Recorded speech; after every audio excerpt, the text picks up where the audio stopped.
नमस्कार। आज 25 मे सारा भारतवर्षे अन्य राज्येर पाशापाशी पश्चिमबंगे षष्ठ दफाते मोट 8टी लोकसभा आसने 2024 लोकसभा भोट अनुष्ठित हलो। आज पश्चिमबंगे जे 8टी लोकसभा आसने भोट हलो मोटामुटी बला जाय शांतिपूर्ण निर्वाचन हलो, तबे एटाके एकदमई शांतिपूर्ण निर्वाचन बला जाय ना, कारण बुथेर बाइरे एवं भेतरे अनेक जायगा थेके अशांतिर बेश किछु खबर पाওয়া গিয়েছে। तबे गत पौरसभा भोट एवं पंचायत भोटे तृणमूल जेभावे छाप्पा भोट बुथ दखल करे सन्त्रास करेछिलो तार तुलनाय एई दिन षष्ठ दफाते जे 8टी लोकसभा आसने भोट हलो सेई भोट अनेकटाई भालो भोट हयेछे। तबे एकेबारे शांतिपूर्ण निर्वाचन होले सेटा अनेकटाई भालो हतो, किन्तु पश्चिमबंगे एकेबारे शांतिपूर्ण निर्वाचन बोध हय तखनई करानो सम्भव जखन पश्चिमबंगे राष्ट्रपति शासन जारी हबे। तो যাই হোক, এই ভিডিওতে আমরা আলোচনা করব আজ 25 মে ষষ্ঠ দফাতে পশ্চিমবঙ্গে যে 8টি লোকসভা আসনে ভোট হলো সেই 8টি লোকসভা আসনে সারাদিন মোটামুটি যে খবর পাওয়া গিয়েছে তার ভিত্তিতে আমরা একটা অনুমান করে সম্ভাব্য ফলাফল তৈরি করেছি এবং সেটাই এবার আপনাদেরকে দেখাবো। প্রথম যে লোকসভা আসনটি সম্পর্কে বলবো তা হচ্ছে পশ্চিমবঙ্গের 30 নম্বর লোকসভা আসন তমলুক লোকসভা আসন। তমলুক লোকসভা আসনটি মূলত তমলুক, পাঁশকুড়া পূর্ব, ময়না, নন্দকুমার, মহিষাদল, হলদিয়া এবং নন্দীগ্রাম বিধানসভা আসন নিয়ে গঠিত হয়েছে।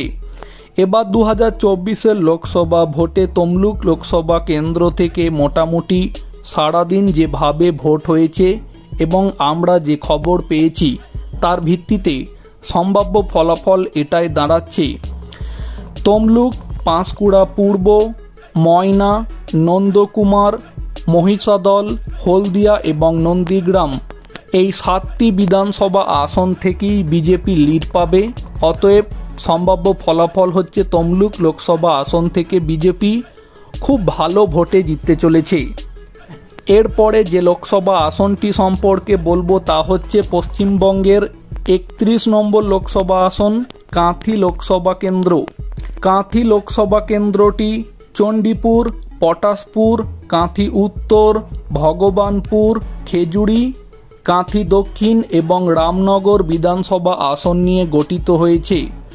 সম্ভাব্য ফলাফল দেখলে এবার 2024 লোকসভা ভোটে কাঁথি লোকসভা আসন থেকে যেটা দেখতে পাওয়া যাচ্ছে তা হচ্ছে চণ্ডীপুর এবং রামনগর এই দুটি বিধানসভা আসন থেকে তৃণমূল লিড পাবে এবং অন্যদিকে কাঁথি লোকসভা আসনের অন্তর্গত পটাশপুর, কাঁথি উত্তর, ভগবানপুর, খেজুরি এবং কাঁথি দক্ষিণ এই 5টি বিধানসভা আসন থেকে বিজেপি লিড পাবে। অতএব কাঁথি লোকসভা আসনে 2024 লোকসভা ভোটে সম্ভাব্য ফলাফল যেটা আমাদের অনুমানের ভিত্তিতে দাঁড়াচ্ছে তা হচ্ছে কাঁথি লোকসভা আসন থেকে খুব সম্ভবত বিজেপি প্রার্থী জিততে চলেছেন। এরপরে যে লোকসভা আসনটি সম্পর্কে বলবো তা হচ্ছে পশ্চিমবঙ্গের 32 নম্বর লোকসভা আসন ঘাটাল লোকসভা আসন। ঘাটাল লোকসভা আসনটি মূলত পাঁশকুড়া পশ্চিম, সবং, পিংলা, দেবড়া, দাসপুর, ঘাটাল, কেশপুর এই 7টি বিধানসভা আসন নিয়ে গঠিত হয়েছে। এবার 2024 লোকসভা ভোটে ঘাটাল লোকসভা আসনে মোটামুটি যে ভোট হয়েছে তার ভিত্তিতে সম্ভাব্য ফলাফল যেটা দাঁড়াচ্ছে তা হচ্ছে পাঁশকুড়া পশ্চিম, সবং, পিংলা, দেবড়া, ঘাটাল এই 5টি বিধানসভা আসন থেকে বিজেপির এগিয়ে থাকার সম্ভাবনা থাকছে। অন্যদিকে কেবলমাত্র দাসপুর এবং কেশপুর এই দুটি বিধানসভা আসন থেকে তৃণমূল লিড পাবে বলে মনে করা হচ্ছে। মানে সম্ভাব্য ফলাফল যেটা দাঁড়াচ্ছে তা হলো ঘাটাল লোকসভা আসন থেকেও বিজেপি প্রার্থী খুব সম্ভবত জিততে চলেছেন। এরপরে যে লোকসভা আসনটি সম্পর্কে বলবো তা হচ্ছে ঝাড়গ্রাম লোকসভা আসন। ঝাড়গ্রাম লোকসভা আসনটি মূলত নয়াগ্রাম, গোপীবল্লভপুর, ঝাড়গ্রাম, গড়বেতা, শালবনী, বিনপুর এবং বান্দোয়ান এই 7টি বিধানসভা কেন্দ্র নিয়ে গঠিত হয়েছে। 2024 লোকসভা ভোটে ঝাড়গ্রাম লোকসভা আসনে যে ভোট হয়েছে তারপরে সম্ভাব্য ফলাফল যেটা পাওয়া যাচ্ছে তা হচ্ছে নয়াগ্রাম, ঝাড়গ্রাম, গড়বেতা এবং বান্দোয়ান এই 4টি বিধানসভা কেন্দ্র থেকে বিজেপি প্রার্থীর এগিয়ে থাকার সম্ভাবনা থাকছে। অন্যদিকে গোপীবল্লভপুর, শালবনী এবং বিনপুর এই 3টি বিধানসভা কেন্দ্র থেকে তৃণমূল প্রার্থীর এগিয়ে থাকার সম্ভাবনা থাকছে। অতএব সম্ভাব্য ফলাফল যেটা দাঁড়াচ্ছে তা হল ঝাড়গ্রাম লোকসভা আসন থেকে বিজেপি খুব সম্ভবত জিততে চলেছে। এরপর যে লোকসভা আসনটি নিয়ে বলবো তা হচ্ছে পশ্চিমবঙ্গের 34 নম্বর লোকসভা আসন মেদিনীপুর লোকসভা আসন। মেদিনীপুর লোকসভা আসনটি মূলত এগড়া, দাঁতন, কেশিয়ারি, খড়গপুর সদর, নারায়ণগড়, খড়গপুর এবং মেদিনীপুর এই 7টি বিধানসভা আসন নিয়ে গঠিত হয়েছে। এবার 2024 লোকসভা ভোটে মেদিনীপুর লোকসভা আসনে যে ভোট হয়েছে তার ভিত্তিতে সম্ভাব্য ফলাফল খুঁজলে যেটা পাওয়া যাচ্ছে তা হচ্ছে এগড়া এবং খড়গপুর এই 2টি বিধানসভা আসন থেকে তৃণমূলের এগিয়ে থাকার সম্ভাবনা থাকছে।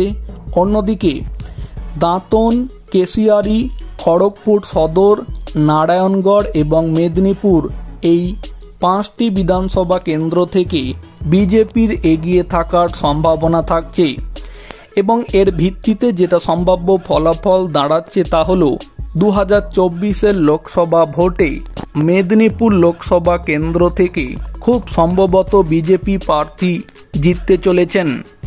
এরপর যে লোকসভা আসনটি নিয়ে বলবো তা হচ্ছে পশ্চিমবঙ্গের 35 নম্বর লোকসভা আসন পুরুলিয়া লোকসভা আসন। পুরুলিয়া লোকসভা কেন্দ্রটি বাঘমুন্ডি, মানবাজার, বলরামপুর, কাশীপুর, পাড়া, জয়পুর এবং পুরুলিয়া বিধানসভা আসন নিয়ে গঠিত হয়েছে। 2024 লোকসভা ভোটে পুরুলিয়া লোকসভা কেন্দ্রে যে ভোট পড়েছে তার ভিত্তিতে সম্ভাব্য ফলাফল যা পাওয়া যাচ্ছে তা হল বাঘমুন্ডি, বলরামপুর, কাশীপুর, পাড়া, জয়পুর এবং পুরুলিয়া এই 6টি বিধানসভা আসনেই বিজেপি এগিয়ে থাকবে। অন্যদিকে একমাত্র মানবাজার বিধানসভা আসনটি থেকে তৃণমূলের এগিয়ে থাকার সম্ভাবনা থাকছে, কিন্তু তারপরেও পুরুলিয়া লোকসভা আসনটি থেকে সম্ভাব্য ফলাফল যেটা দাঁড়াচ্ছে তা হল পুরুলিয়া লোকসভা কেন্দ্র থেকে বিজেপি প্রার্থী খুব বড় ভোটের ব্যবধানে জিততে চলেছেন। এরপর যে লোকসভা আসনটি সম্পর্কে বলবো তা হচ্ছে পশ্চিমবঙ্গের 36 নম্বর লোকসভা আসন বাঁকুড়া লোকসভা আসন। বাঁকুড়া লোকসভা আসনটি রঘুনাথপুর, সালতোরা, ছাতনা, রানীবাঁধ, রায়পুর, তালডাংরা, বাঁকুড়া এই 7টি বিধানসভা কেন্দ্র নিয়ে গঠিত হয়েছে। 2024 লোকসভা ভোটে বাঁকুড়া লোকসভা আসনে যে ভোট হয়েছে তার ভিত্তিতে আমরা যে সম্ভাব্য ফলাফল তৈরি করেছি সেখানে দেখতে পাওয়া যাচ্ছে রঘুনাথপুর, সালতোরা, ছাতনা, রানীবাঁধ এবং বাঁকুড়া এই 5টি বিধানসভা আসন থেকে বিজেপি প্রার্থীর এগিয়ে থাকার সম্ভাবনা থাকছে। অন্যদিকে রায়পুর এবং তালডাংরা এই 2টি বিধানসভা কেন্দ্র থেকে তৃণমূলের এগিয়ে থাকার সম্ভাবনা থাকছে। তাই সম্ভাব্য ফলাফল যেটা দাঁড়াচ্ছে বাঁকুড়া লোকসভা কেন্দ্র থেকেও খুব সম্ভবত বিজেপি জিততে চলেছে। এরপর ষষ্ঠ দফাতে পশ্চিমবঙ্গে যে 8টি লোকসভা আসনে ভোট হয়েছে সেই 8টি লোকসভা আসনের মধ্যে শেষ লোকসভা আসন পশ্চিমবঙ্গের 37 নম্বর লোকসভা আসন বিষ্ণুপুর লোকসভা আসন সম্পর্কে বলবো। বিষ্ণুপুর লোকসভা আসনটি বড়জোড়া, ওন্দা, বিষ্ণুপুর, কোতলপুর, ইন্দাস, সোনামুখী এবং খণ্ডঘোষ এই 7টি বিধানসভা আসন নিয়ে গঠিত হয়েছে। এবার 2024-এর লোকসভা ভোটে বিষ্ণুপুর লোকসভা আসনটিতে মোটামুটি যে খবর পাওয়া গিয়েছে তারপরে যে সম্ভাব্য ফলাফল দেখতে পাওয়া যাচ্ছে তা হলো বড়জোড়া এবং খণ্ডঘোষ এই দুটি বিধানসভা কেন্দ্র থেকে তৃণমূলের এগিয়ে থাকার সম্ভাবনা থাকছে। অন্যদিকে ওন্দা, বিষ্ণুপুর, কোতলপুর, ইন্দাস এবং সোনামুখী এই 5টি বিধানসভা আসন থেকে বিজেপির এগিয়ে থাকার সম্ভাবনা থাকছে। অতএব বিষ্ণুপুর লোকসভা আসনটিতে সম্ভাব্য ফলাফল যেটা পাওয়া যাচ্ছে তা হলো বিষ্ণুপুর লোকসভা আসন থেকেও বিজেপি খুব সম্ভবত জিততে চলেছে। অর্থাৎ আজকে ষষ্ঠ দফাতে পশ্চিমবঙ্গে যে 8টি লোকসভা আসনে ভোট হয়েছে এই 8টি লোকসভা আসনের সম্ভাব্য ফলাফল বিশ্লেষণ করলে যেটা পাওয়া যাচ্ছে 8টি লোকসভা আসনই বিজেপি খুব সম্ভবত জিততে চলেছে। তো প্রিয় দর্শক বন্ধু, এই বিষয়ে আপনাদের কি মতামত থাকছে সেটা কমেন্টে জানাতে পারেন। ভিডিওটিকে সম্পূর্ণ করে দেখার জন্য আপনাদেরকে অসংখ্য ধন্যবাদ।